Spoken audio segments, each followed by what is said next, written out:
మార్పు రావాలి, కాంగ్రెస్ కావాలి, ఒక మార్పు అనే ఒక స్ట్రాటజీతో వచ్చింది. దానికి సంబంధించి బయటి ప్రపంచానికి ఎలాంటి వచ్చిందో కానీ పేదవాళ్ళకు మాత్రం ఎలాంటిది లేదు. పోయిన ప్రభుత్వానికి ఈ ప్రభుత్వానికి తేడా ఏముంది? ఆ ప్రభుత్వం ఉన్నోళ్ళకే చేసిర్రు, ఈ ప్రభుత్వం ఉన్నోళ్ళకే చేస్తారు. ఈ ప్రజాపాలన ఏ విధంగా ఉంది? మాకు ఫ్రీ బస్ చేయడం వల్ల మా బతుకులు ఆగమైపోయినాయి, మొత్తం రోడ్డు మీద పడ్డాయి. 11 నెలలకు సంబంధించి ప్రజాపాలన ఏ విధంగా ఉంది? ఉచిత కరెంటు ఒకటి తప్ప మిగతా ఏం వర్తించవన్నా. ఇప్పుడు దాదాపు ప్రభుత్వం అనేది వచ్చి 11 నెలలు, దాదాపు సంవత్సరం దగ్గర వస్తుంది. ప్రభుత్వ పథకాలు కొన్ని అమలు చేశారు. అసలు ఈ ప్రజాపాలన అనేది ఏ విధంగా ఉంది? ఇదివరకు 50 సంవత్సరాలు పరిపాలన చేసారు. అప్పుడు ఏం చేసారో తెలియదు. చంద్రశేఖరరావు వచ్చినాక ప్రజలకు కొంత మేలే జరిగింది. మళ్ళీ ఇప్పుడు 10-11 నెలలు అవుతుంది కాంగ్రెస్ ప్రభుత్వం వచ్చి. ఎవరికి ఏం చేస్తుండు? ఉచిత కరెంట్ అన్నాడు, ఎవరికి లేదు. బియ్యం అందరికీ లేవు. కోపండ పేరు మీద ఉంది, నాకు కోపండ నాకు బియ్యం రావు, నాకా పింఛన్ లేదు, నేను ఆటో నడుపుకొని బతా. విన్నావా? ఆ బండికి ఏమన్నా అయితే 5,000 10,000 కావాలంటే మళ్ళీ బాగా తెచ్చుకోవాలి, బండి పెట్టుకోవాలి, ఇటు ఫైనాన్స్ కట్టుకోవాలి, అటు నా ఇల్లు తెచ్చుకోవాలి. నా పరిస్థితి గది. ఇక లోకం పరిస్థితి ఎట్లుందో దేవునికి. ఇప్పటిదాకా ఇస్తాన్న హామీ కూడా ఇంకా రియలే. ఇప్పుడు ఈ పథకాలు అన్నాడు, కొన్ని పథకాలు అమలు చేసిండు. దానికి సంబంధించి నీకు ఆ పథకాలు అందుతున్నాయి? మాకు ఏ పథకం లేదు సార్, ఏదీ లేదు. ఉచిత భూమి ఉందా ఏమన్నా? లేదండి. రుణమాఫీ అట్లాంటి సంబంధించి ఏమీ లేవు. నేను బ్యాంకులో పైసలు తీసుకోలే, నాకేం రుణం మాఫీ కాలే, నేను ఎవరికేం పైసలు బాకీ లేను. ముఖ్యంగా ఈ ప్రభుత్వం వచ్చిందే మార్పు రావాలి, కాంగ్రెస్ కావాలి, ఒక మార్పు అనే ఒక స్ట్రాటజీతో వచ్చింది. దానికి సంబంధించి ఎలాంటి మార్పులు వచ్చినాయి మరి ఈ 11 నెలల్లో? ఈ బయటి ప్రపంచానికి ఎలాంటి వచ్చిందో కానీ పేదవాళ్ళకు మాత్రం ఎలాంటిది లేదు. నాకు తెలిసిన మటుకు పేదవానికి అందేది ఏదీ లేదు. ఇప్పుడు ఇంతకుముందు ప్రభుత్వంలో కేసీఆర్ కిట్ అని, కళ్యాణ లక్ష్మికి సంబంధించి ఈయన కళ్యాణ లక్ష్మి తులం బంగారం అని కూడా అన్నాడు. దీనికి సంబంధించి ఇంతకుముందు ఉన్న పథకాలకు ఉన్నాయి కూడా ఇప్పుడు ఏమైనా వస్తున్నాయా? ఇంతకుముందు చంద్రశేఖరరావు కళ్యాణ లక్ష్మి ఇచ్చిండు, డెలివరీ అయినా ఆ పైసలు వచ్చినాయి, ఆపరేషన్లు అయినాయి. ఇప్పుడు ఏ ఆపరేషన్లు ఏం లేదు అని బంధు. మొత్తం మీద ప్రజాపాలన ఎట్లుందంట? ఏమున్నా నాకు తెలిసిన మట్టుకైతే వేస్టే. ఇప్పుడు దాదాపు ఈ ప్రభుత్వం వచ్చి 11 నెలలు అవుతుంది, ఇంకొక నెల అయితే సంవత్సరం. ఈ ప్రజాపాలన ఏ విధంగా ఉంది? ప్రజాపాలన ఏ విధంగా ఉందంటే బాగానే చేస్తుండు, అన్ని కరెక్ట్ పనులు చేస్తుండు. ఈ భూములు ఉన్నోళ్ళకు మాత్రము వాళ్ళకు పింఛన్లట, రైతు బంధు అంట, అవంట ఇవంటి. మేము కూలి పని చేసుకుంటే మాకు ఏం లేదట. మరి మా కూలి పని చేసుకుంటే కూడా మరి మాకు గుర్తింపు కార్డులు ఉన్నాయి, కూలీ కార్డ్స్ ఉన్నాయి, లేబర్ కార్డ్స్ ఉన్నాయి. వాటి మాకు కూడా ఏదైనా సహాయం చేస్తే బాగుంటుంది. ఇప్పుడు నీకు భూమి ఉందా? నాకు భూమి లేదు. భూమి ఉన్నోళ్ళకే రూపాయలట, మాకు రూపాయలు లేవాట. పేదోళ్ళకు రూపాయలు లేవాట. ఎకరం భూమి ఉన్నోళ్ళకు కూడా మాకు ఎకరం భూమి ఉన్నోళ్ళకు కూడా రూపాయలు ఇస్తారు. 10 ఎకరాల ఉన్నోళ్ళకు కూడా వాళ్ళు కవులకు ఇచ్చుకుంటా వాళ్ళకు రైతు భరోసా పడుతుంది. మరి మేము తటపరి పని చేసుకుంటే మాకేమి ఇస్తారు? ఇప్పుడు మొన్నటి వరకు ప్రభుత్వ పథకాలు అన్నారు, అంటే కొన్ని కాంగ్రెస్ ప్రభుత్వం అమలు చేసింది. దానికి సంబంధించి నీకేమైనా అందినాయా? ఏ ప్రభుత్వం నుంచి మాకు ఒక్క రూపాయి మాకు తెలియదు. ఒక రేషన్ బియ్యం తప్ప ఇంకేమో ఇల్లు కానీ, జాగాలు కానీ, భూములు కానీ ఏమీ లేవు. ఏమన్నా అంటే రైతు భరోసా, లేకపోతే ఇంకా వేరే కిట్లు, లేకపోతే ఇంకా ఆ రకంగా చేస్తారు. కానీ మాకు మాత్రం ఏం సంబంధించి ఏం చేయలేదు ఇంతవరకు. మాకు పోయిన ప్రభుత్వానికి ఈ ప్రభుత్వానికి తేడా ఏముంది? ఆ ప్రభుత్వం ఉన్నోళ్ళకే చేసిర్రు, ఈ ప్రభుత్వం ఉన్నోళ్ళకే చేస్తారు. గరీబులకు మాత్రం మాకు ఇప్పుడు మేము లేబర్ పని చేసుకుంటాం, తటపర పని చేసుకుంటాము. పొద్దున్న లేస్తేనే మాకు వెళ్తుంది, పొద్దున్న వేసుకుంటేనే మాకు వెళ్తుంది, లేకపోతే వెళ్ళదు. ఇక ఆయన ఏం చేసిండు, ఈయన ఏం చేస్తుండు, అంతకంతే సేమ్ టు సేమ్ మా పట్ల, కూలీల పట్ల. మొత్తం మీద ఇప్పటికీ ఈ ప్రభుత్వం వచ్చి 11 నెలలు అవుతుంది, ఇంకొక నెల అయితే సంవత్సరం. ఈ సంవత్సరంలో ఈ 11 నెలల పాలనలో ఈ ప్రజాపాలన ఏ విధంగా ఉంది? ప్రభుత్వ పథకాలు కొన్ని 6 గ్యారంటీలు అని చెప్పారు. దానికి సంబంధించి కొన్ని అమలయ్యాయి, ఇంకా కొన్ని అమలు చేస్తామంటున్నారు. అట్లాగే రైతు రుణమాఫీ అంశం కూడా ఉంది. వీటన్నిటికి సంబంధించి మొత్తం మీద ఈ పాలన ఏ విధంగా అనిపిస్తుంది? ఈ ప్రజాపాలన అని చెప్పారు, అది సక్సెస్ కాలేదు. ఇంకోటి ఏమో మాకు ఈ గవర్నమెంట్ నచ్చలేదు. మాకు ఈ రేవంత్ రెడ్డి ప్రభుత్వమే నచ్చలేదు. ఎందుకంటే మాకు బతుకు తీరు, మేము ఆటో మీద బతాం. మాకు ఫ్రీ బస్ చేయడం వల్ల మా బతుకులు ఆగమైపోయినాయి, మొత్తం రోడ్డు మీద పడ్డాయి. మాకు ఈఎంఐలు కట్టాలన్నా, ఇంటి రెంట్ కట్టాలన్నా కూడా ఇబ్బంది అవుతుంది. మాకు ₹1,00,000 రుణమాఫీ అన్నారు. ₹1,00,000 మాఫీ ఏడైనా నేను చూపిస్తాను. చాలామంది ఉన్నారు. ఇంకో విషయం ఏంటంటే ఇప్పుడు ఆటోలు ఈఎంఐలు కట్టాక రోడ్డున పడి చిందర వందర బతుకు అవుతున్నాయి అన్న, మొత్తం ఇబ్బంది పాల్పడుతారు. ఈ బతుకు తెరువు కోసం ఈ ఆటో ఉంది, మాకు వేరే ఏ దిక్కు లేదు, మాకు ఏ వర్క్ రాదు, ఏ పని రాదు. ఇప్పుడు మా బతుకులు ఏం కావాలి? ఫ్రీ బస్ చేయడం వల్ల మేము ఎడిపోవాలి, మాకు దారి చూపండి. మళ్ళా ఏది లేదు. ఇప్పుడు ₹1,00,000 మాఫీ అన్నారు, ఏడు ఉన్నాయన్న. గవర్నమెంట్ హాస్పిటల్లో పోతే కూడా టాబ్లెట్స్ సరిగా ఇస్తలేరు అన్న. ఇప్పుడు కూడా తెలుసా, మా బతుకులు ఘోరం అయిపోయినాయి. దీన స్థితిలో ఉన్నాం మేము ఇప్పుడు. మాకు ఆదుకునేటోళ్ళు ఎవరు లేరు. మాకు పింఛన్ లెక్క మాకు నెలకు ₹1000 చొప్పున సంవత్సరం ఇంత ఇస్తా అని చెప్పారు. ఇప్పటి వరకు వేయలేదు.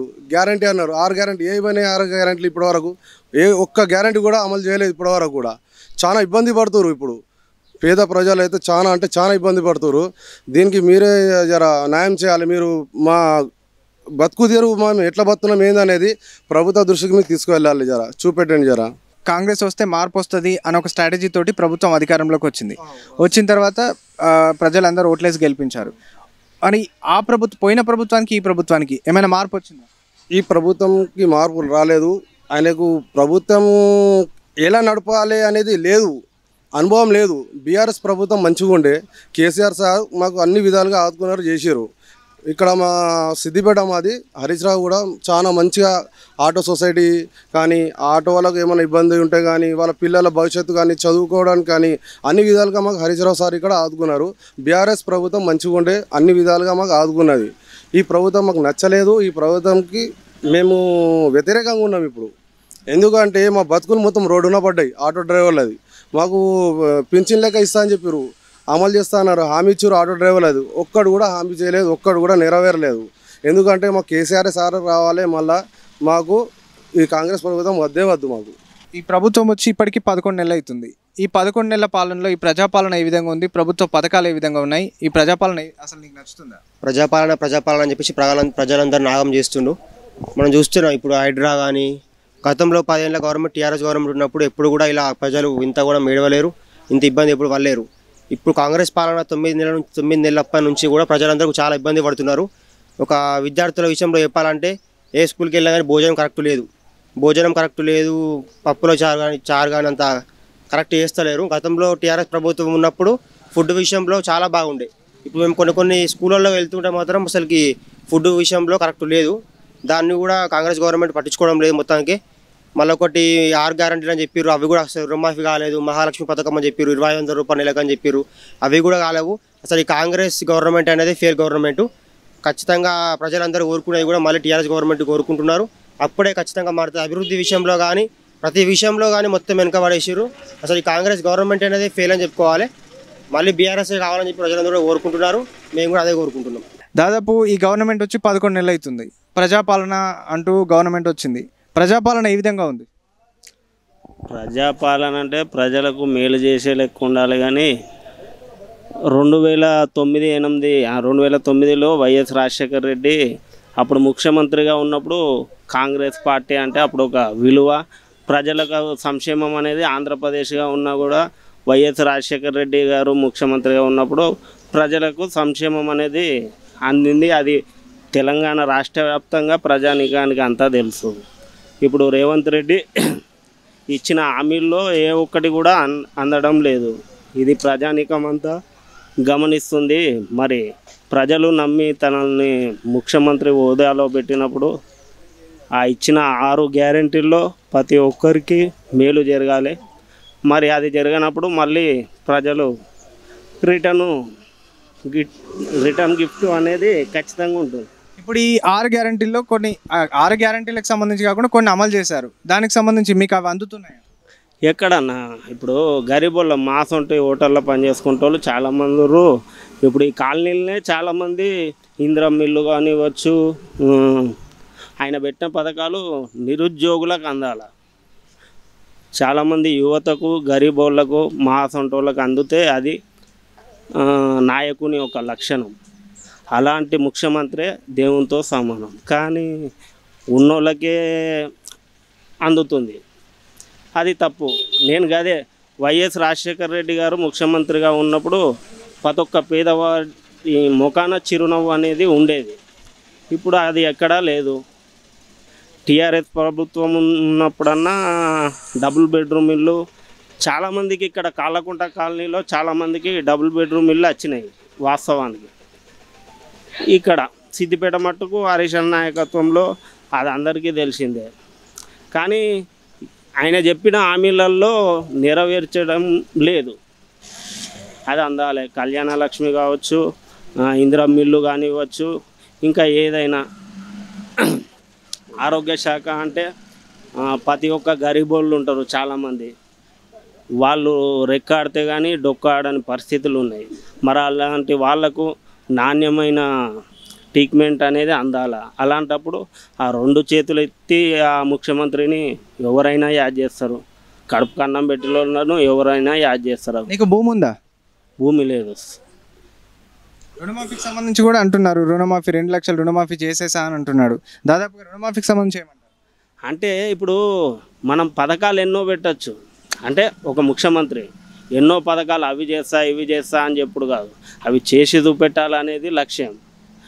ఇక నోరుందిగా అని చెప్పి అంటే ఇచ్చిన మాట ప్రకారం హామీని నెరవేరిస్తే ఖచ్చితంగా పబ్లిక్ ఎవరైనా పెట్టిన పథకం చేసినా అంటే ఖచ్చితంగా అరే పెట్టినంటే పెట్టిర్రని చేసిర్రంటే చేసిర్రని చెప్తారు. కానీ ఆ పథకాలు చెప్పిన పథకాలు ఎక్కడ అవి ఇప్పుడు 11 నెలలు దగ్గర అవుతుంది. మరి ఎక్కడ అంటే నిరుద్యోగుల బతుకులు మారినప్పుడే అదొక నాయకత్వం, అదొక ప్రజా సంక్షేమం. అదంతే. ఎందుకంటే ఓ ముఖ్యమంత్రి అంటే దేవునితో సమానం. ఇక పెద్దగా లెంత్ కాకుండా ఉన్నది చెప్తున్నా. దాదాపు ఈ గవర్నమెంట్ వచ్చి 11 నెలలు అవుతుంది. 11 నెలలకు సంబంధించి ప్రజాపాలన ఏ విధంగా ఉంది? ఈ ప్రభుత్వ పథకాలు కొన్ని అమలు చేశారు, అవి మీకు అందాయా? ప్రభుత్వ పథకాలు అమలు చేసి నిజమే, కాకపోతే మాకు అందింది ఏంటంటే ఉచిత కరెంటు ఒకటి తప్ప మిగతా ఏం వర్తించామన్న. 2500 రూపాయలు అని చెప్పేసి అన్నాడు ఆడపడుచులకి, అది లేరు. కళ్యాణ లక్ష్మి అని చెప్పేసి 1,00,000 రూపాయలు తులం బంగారం అని చెప్పేసి అది అన్నాడు. ఇప్పటివరకు అది కూడా అమలు లేదు, చెయ్యని అమలు లేదు. కానీ హైడ్రాకి సంబంధించింది దానిపైన ఫోకస్ పెడుతుండదని ఇప్పటివరకు ఇచ్చిన అమలు హామీ చేయకుండా హైడ్రాకి సంబంధించిన అమలు చేస్తే ఎవరి గురించి ప్రజా పరిపాలన సంబంధించి ఈ ప్రభుత్వం ఆటో డ్రైవర్లకు నెలకు 1000 రూపాయలు చొప్పున ఇస్తా అని చెప్పేసి అలాంటిది కూడా హామీ ఇచ్చారు. ఇప్పటివరకు అలాంటి ఏం చేయకుండా గవర్నమెంట్ ముందుకు వచ్చి ఏంటి హైడ్రాకి సంబంధించి దానిపైన ఫోకస్ చేయడం ఇది మాత్రం కరెక్ట్ కాదు. మీరు తొందరగా కోలుకొని ఆటో డ్రైవర్లకు ఇచ్చిన హామీలు ఆడపడుచులకు ఇచ్చిన 2500 రూపాయలు అమలు చేయాలని కోరుకుంటున్నాం. భూమి ఉందా మీకు? భూమి ఉందన్న, మా మిడిదొడ్డి మండలం, అక్కడ భూమి ఉంది. మాకు రుణమాఫీ కాలేదు ఇప్పటివరకు. రుణమాఫీ కాలేదంటున్నారు, దానికి సంబంధించి అసలు ఏమైందంటే ఇప్పుడు బ్యాంకు వాళ్ళు అడిగితే ఏమని చెప్తున్నారు, అయితే వెయిట్ చేయండి అని చెప్పేసి వెయిట్ చేయంటున్నారు. కొంతమందికి ఏమో అయినాయి, 100లో ఒక 80% మాత్రమే రుణమాఫీ, ఇంకా 20% మందికి రుణమాఫీ అవ్వలేదు. దీంట్లో అంటే దానికి మెయిన్ రీజన్ ఏం చెప్తున్నారు? మెయిన్ రీజన్ బ్యాంక్ వాళ్ళు మేము చేస్తాం, బ్యాంక్ వాళ్ళు మేము ఏం చేయలేము, పైన అధికారులు కాంగ్రెస్ ప్రభుత్వం వచ్చినప్పటి నుంచి ల్యాండ్ ఉందని చెప్పేసి వాళ్ళు చెప్తున్నారు. అంటే ఏదైనా రేషన్ కార్డు అది రేషన్ కార్డుకు సంబంధించింది ఏం ప్రాబ్లం లేదన్నా, బ్యాంక్ వాళ్ళు మాకు సంబంధం లేదమ్మా, అక్కడ వాళ్ళు ఇస్తేనే మేము ఇక్కడ చేస్తామని చెప్పేసి చెప్తున్నారు వాళ్ళు.